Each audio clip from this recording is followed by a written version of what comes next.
Hi hello friends, ನಮಸ್ಕಾರ. Welcome to my channel. ಇವತ್ತು ನಾನು ನಿಮ್ಗೆ ಮಾಡಿ ತೋರಿಸ್ತಾ ಇರೋದು ಚಕ್ಲಿ.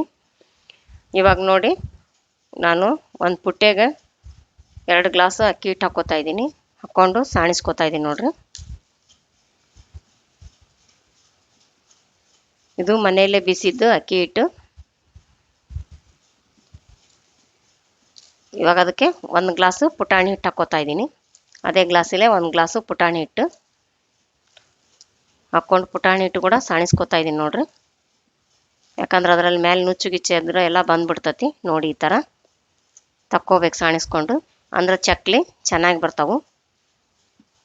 ಇವಾಗ ಅದಕ್ಕೆ ರುಚಿಗೆ ತಕ್ಕಷ್ಟು ಉಪ್ಪು ಮತ್ತು 2 ಚಮಚ ಅಚ್ಚ ಖಾರದ ಪುಡಿ ಮತ್ತು ಒಂದು ಸ್ವಲ್ಪ ಬಿಳಿ ಎಳ್ಳು ಹಾಕ್ಕೋತಾ ಇದ್ದೀನಿ. ಮತ್ತು ಒಂದು ಸ್ವಲ್ಪ ಜೀರಿಗೆ ಮತ್ತು ಒಂದು ಸ್ವಲ್ಪ ಅಜವಾನನ ಕೈಯಿಂದ ತಿಕ್ಬಿಟ್ಟು ಹಾಕ್ಕೋತಾ ಇದ್ದೀನಿ ನೋಡ್ರಿ. ಮತ್ತು ಒಂದು ಸ್ವಲ್ಪ ಇಂಗು. ಜೀರಿಗೆ, ಅಜವಾನ ಮತ್ತು ಇಂಗು ಹಾಕ್ಕೊಳ್ಳೋದ್ರಿಂದ ತುಂಬ ರುಚಿಯಾಗಿರ್ತಾವೆ. ಮತ್ತು ಇದಕ್ಕೆ ಕಾದ ಎಣ್ಣೆ ಹಾಕ್ಕೋತಾ ಇದ್ದೀನಿ. ಎಣ್ಣೆ ಬಿಸಿ ಮಾಡೋಕೆ ಇಟ್ಕೊಂಡಿದ್ದೆ. 3 ಚಮಚ ಎಣ್ಣೆ ಹಾಕ್ಕೋತಾ ಇದ್ದೀನಿ ನೋಡ್ರಿ. ಇದಕ್ಕೆ ಎಣ್ಣೆ ಕೂಡ ಹದ ಕರೆಕ್ಟಾಗಿರ್ಬೇಕು ನೋಡಿ. ಈಗ ಎಲ್ಲನೂ ಚೆನ್ನಾಗಿ ಕೈಯಿಂದ ಮಿಕ್ಸ್ ಮಾಡ್ಕೋತಾ ಇದ್ದೀನಿ. ಅದು ಈ ಥರ ಎಲ್ಲ ಮಿಕ್ಸ್ ಮಾಡಿಕೊಂಡು ಕೈಯಿಂದ ಹಿಂಗೆ ಮಾಡಿದರೆ ಉಂಡೆ ಕಟ್ಕೊಳಕ್ಕೆ ಬರಬೇಕು. ಆ ಥರ ಇರಬೇಕು. ಕಡಿಮೆ ಆದರೆ ಮತ್ತು ಇನ್ನೊಂದು ಸ್ವಲ್ಪ ಎಣ್ಣೆ ಹಾಕ್ಕೋಬೇಕಾಗುತ್ತೆ. ಅದಕ್ಕೆ ನೋಡಿ ಕರೆಕ್ಟಾಗಿ ಹಾಕ್ಕೊಡ್ರಿ ಹದಾನ. ನಾನು 3 ಚಮಚ ಎಣ್ಣೆ ಹಾಕಿದ್ದೀನಿ ನೋಡ್ರಿ. ಇವಾಗ ನೀರನ್ನ ಬಿಸಿ ಮಾಡೋಕೆ ಇಟ್ಕೊಂಡಿದ್ದೆ. ಅದಕ್ಕೆ ಸ್ವಲ್ಪ ಉಗುರು ಬೆಚ್ಚಗೆ ನೀರು ಮಾಡ್ಕೋಬೇಕು. ಸ್ವಲ್ಪ ಉಗುರು ಬೆಚ್ಚಗಿದ್ರೆ ಸಾಕು ನೀರು. ಇವಾಗ ಅದು ಬಿಸಿ ನೀರನ್ನ ಹಾಕ್ಕೊಂಡು ನಾದ್ಕೊಳ್ತಾ ಇದ್ದೀನಿ. ಚೆನ್ನಾಗಿ ಕೈಯಿಂದ ಮಿದ್ದಿ ನಾದ್ಕೋಬೇಕು.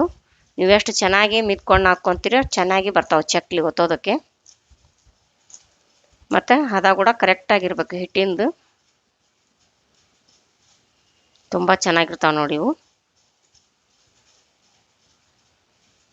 ನೋಡಿ ಈ ಥರ ಕೈಯಿಂದ ಸ್ವಲ್ಪನೇ ನೀರು ಹಾಕ್ಕೊಂಡು ನಾದ್ಕೊಳ್ಳಿ. ಚೆನ್ನಾಗಿ ಮಿದ್ಕೊಂಡು ನಾದ್ಕೋಬೇಕು. ಇದು ತೀರಾ ಹಿಟ್ಟು ಗಟ್ಟಿನೂ ಅಲ್ಲ ಮೆತ್ತಗೂ ಅಲ್ಲ, ಮೀಡಿಯಮ್ ಆಗಿರಬೇಕು. ಆ ಥರ ಚೆನ್ನಾಗಿ ಮಿದ್ಕೊಂಡು ನಾದ್ಕೊಳ್ಳಿ. ನೋಡಿ ಈ ಥರ ಹದ ಇದ್ದರೆ ಸಾಕು. ಇದನ್ನು ತಕ್ಷಣವೇ ಮಾಡ್ಬೋದು, ಇದೇನು ನೆನೆ ಇಡೋದು ಬೇಕಿಲ್ಲ ಹಿಟ್ಟು. ಇವಾಗ ನಾದ್ಕೊಂಡ್ರಲ್ಲ, ಇದಕ್ಕೆ ಚಕ್ಲಿ ಒತ್ತೋದಕ್ಕೆ ಇದನ್ನು ಚಕ್ಲಿ ಬಿಲ್ಲಿ ಹಾಕ್ತಾಯಿದ್ದೀನಿ ನೋಡ್ರಿ. ಅದಕ್ಕೆ ಚಕ್ಲಿ ಬಿಲ್ಲಿ ಹಾಕ್ಕೊಂಡು ಈ ಹಿಟ್ಟು ತೊಗೊಂಡು ಅದಕ್ಕೆ ತುಂಬ್ಕೋತಾ ಇದ್ದೀನಿ. ತುಂಬ್ಕೊಂಡು ಅದನ್ನು ಕ್ಲೋಸ್ ಮಾಡ್ಕೋಬೇಕು. ಮುಚ್ಚಿಣಕಿನ ಕ್ಲೋಸ್ ಮಾಡಿಕೊಂಡು ಇವಾಗ ಹಿಂಗೆ ತಿರುಗಿಸ್ತದ್ದು ನೋಡಿ. ನೀವು ತಟ್ಟೆಯಲ್ಲಾದರೂ ಒತ್ಕೊಳ್ಳಿ, ಇಲ್ಲ ಪೇಪರ್ನಲ್ಲಾದರೂ ಚಕ್ಲಿನ ಈ ಥರ ಒತ್ಕೊಳ್ಳಿ. ನೋಡಿ ಈ ಥರ ಒತ್ಕೊಂಡು ನಾನು ಗ್ಯಾಸ್ ಆನ್ ಮಾಡಿಬಿಟ್ಟು ಒಂದು ಕಡಾಯಿನ ಇಟ್ಟು ಎಣ್ಣೆ ಬಿಸಿ ಮಾಡೋದಕ್ಕೆ ಇಟ್ಕೊಂಡಿದ್ದೀನಿ. ಈ ಚಕ್ಲಿ ಒತ್ತೋದ್ರೊಳಗೆ ಎಣ್ಣೆ ಸ್ವಲ್ಪ ಬಿಸಿ ಆಗಲಿ ಅಂತಂದು ಎಣ್ಣೆ ಕಾಯೋದಕ್ಕೆ ಇಟ್ಕೊಂಡಿದ್ದೀನಿ. ನೋಡಿ ಈ ಥರ ಚಕ್ಲಿನ ಒತ್ಕೋಬೇಕು. ಅದೇ ಥರ ಚಕ್ಲಿ ಒತ್ಕೊಂಡಾದ್ಮೇಲೆ ಇವಾಗ ನೋಡಿ ಎಣ್ಣೆ ಕಾದಿದೆ. ಒಂದೊಂದಾಗಿ ಇವನ್ನ ಚಕ್ಲಿನ ಕಾದ ಎಣ್ಣೆಗೆ ಹಾಕ್ಕೊಂಡು ಕರ್ಕೋಬೇಕು. ನೋಡಿ ಇವಾಗ ಉರಿನ ಸಣ್ಣ ಮಾಡ್ಕೋಬೇಕು. ಮೀಡಿಯಮ್ ಫ್ಲೇಮ್ ಇರಲಿ ಉರಿ. ನೋಡಿ ಎಣ್ಣೆ ಕಾದಿದೆಯಲ್ಲ, ಈಗ ಚಕ್ಲಿ ಹಾಕ್ಕೊಂಡು ಕರ್ಕೋತಾ ಇದ್ದೀನಿ ನೋಡಿರಿ. ಉರಿ ಜೋರು ಇಟ್ಕೋಬೇಡ್ರಿ. ಉರಿ ಜೋರು ಇಟ್ಕೊಂಡ್ರೆ ಬೇಗನೆ ಕೆಂಪಾಗ್ಬಿಡ್ತಾವೆ, ಚಲೋತ್ನಂಗೆ ಬೇಯೋದೇ ಇಲ್ಲ, ಅವು ಹಸಗಾಗ್ಬಿಡ್ತಾವೆ. ಅದಕ್ಕೆ ಉರಿ ಸಣ್ಣಗೆ ಇಟ್ಕೊಂಡು ಮೀಡಿಯಮ್ ಫ್ಲೇಮು ಉರಿ ಇಟ್ಕೊಂಡು ಚೆನ್ನಾಗಿ ಹಿಂದೆ ಬೆಂದ ಮೇಲೆ ಹೊಳಿಸಿ ಹಾಕ್ಕೋಬೇಕು. ಚಮಚೆಯಿಂದ ಹೊಳಿಸಿ ಹಾಕ್ಕೊಂಡು ಎರಡೂ ಕಡೆನೂ ಚೆನ್ನಾಗಿ ಕರ್ಕೋಬೇಕು. ಕಲರ್ ಈ ಥರ ಗೋಲ್ಡ್ ಕಲರ್ ಬರೋದವರೆಗೂ ನೀವು ಹೆಂಗೆ ಸಣ್ಣ ಉರಿ ಇಟ್ಕೊಂಡು ಕರೆದ್ರೆ ತುಂಬ ಚೆನ್ನಾಗಿ ಹಾಕವು, ಕ್ರಿಸ್ಪಿಯಾಗಿ ಬರ್ತಾವೆ. ಉರಿ ಜೋರು ಇಟ್ಟು ಹಾಕಿಬಿಟ್ರೆ ಬೇಗ ಬೇಯ್ತಾವೆ. ಉರಿ ಇದು ಆಗ್ತಾವಲ್ಲ ಕೆಂಪಾಗಿ ಒಳಗೆ ಮೆತ್ತಗೆ ಉಳಿದ್ಬಿಡ್ತಾವೆ ಹಿಟ್ಟು. ಅದಕ್ಕೆ ಉರಿ ಸಣ್ಣ ಇಟ್ಕೊಂಡು ಚೆನ್ನಾಗಿ ಕರ್ಕೋಬೇಕು. ಕಲರ್ ನೋಡಿ ಎಷ್ಟು ಚೆನ್ನಾಗಿ ಬಂದಿದೆ ನೋಡಿ, ಗೋಲ್ಡ್ ಕಲರ್. ತುಂಬ ರುಚಿಯಾಗಿರ್ತಾವೆ ನೋಡಿರಿ. ಮತ್ತು ಇದು ಹಿಟ್ಟು ಕೂಡ ಹದ ಕರೆಕ್ಟಾಗಿರಬೇಕು. 2 ಗ್ಲಾಸು ಪುಟಾಣಿ, 2 ಗ್ಲಾಸ್ ಅಕ್ಕಿ ಹಿಟ್ಟಿಗೆ 1 ಗ್ಲಾಸ್ ಪುಟಾಣಿನ ಹಿಟ್ಟು ಕರೆಕ್ಟಾಗಿ ನೀವು ಹಾಕ್ಕೊಂಡ್ರೆ ಹದ ಕರೆಕ್ಟಾದರೆ ಹದ ಕರೆಕ್ಟಾದ್ರೆ ಕರೆಕ್ಟ್ ಬರ್ತಾವೆ ರೀ ಚಕ್ಲಿ ರುಚಿ. ಅದಕ್ಕೆ ಮಿಸ್ಟೇಕ್ ಮಾಡ್ಕೊಳಕ್ಕೆ ಹೋಗ್ಬೇಡ್ರಿ ನೀವು ಹಾಕೋದು. ನೋಡಿ ಈ ಥರ ಹಾಕಿದ ಕೂಡ ತಕ್ಷಣ ಹೊಳಿಸಿ ಹಾಕ್ಕೊಳಕ್ಕೆ ಹೋಗ್ಬೇಡ್ರಿ. ಒಂದು ಸ್ವಲ್ಪ ಹೊತ್ತು ಬಿಟ್ಟು ಹೊಳಿಸಿ ಹಾಕ್ಕೊಳ್ರಿ. ನೋಡಿರಿ ಈಗ ಎಷ್ಟು ಚಂದ ಆಯ್ತು ನೋಡಿರಿ.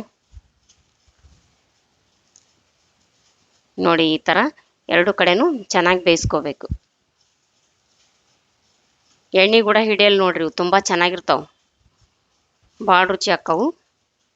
ನೀವು ಒಂದ್ಸರಿ ಮಾಡ್ಕೊಂಡು ನೋಡಿ ಹೇಳಿ ಹೇಗಿದೆ ಚಕ್ಲಿ ಅಂಥೇಳಿ. ಹದ ಕರೆಕ್ಟ್ ಆದ್ರೆ ಚಕ್ಲಿ ಚೆನ್ನಾಗಿ ಬರ್ತಾವಲ್ಲ, ನೀವು ಮಾಡಿ ನೋಡಿ ಹೇಳ್ರಿ ಕಮೆಂಟ್ ಬಾಕ್ಸ್ನಲ್ಲಿ.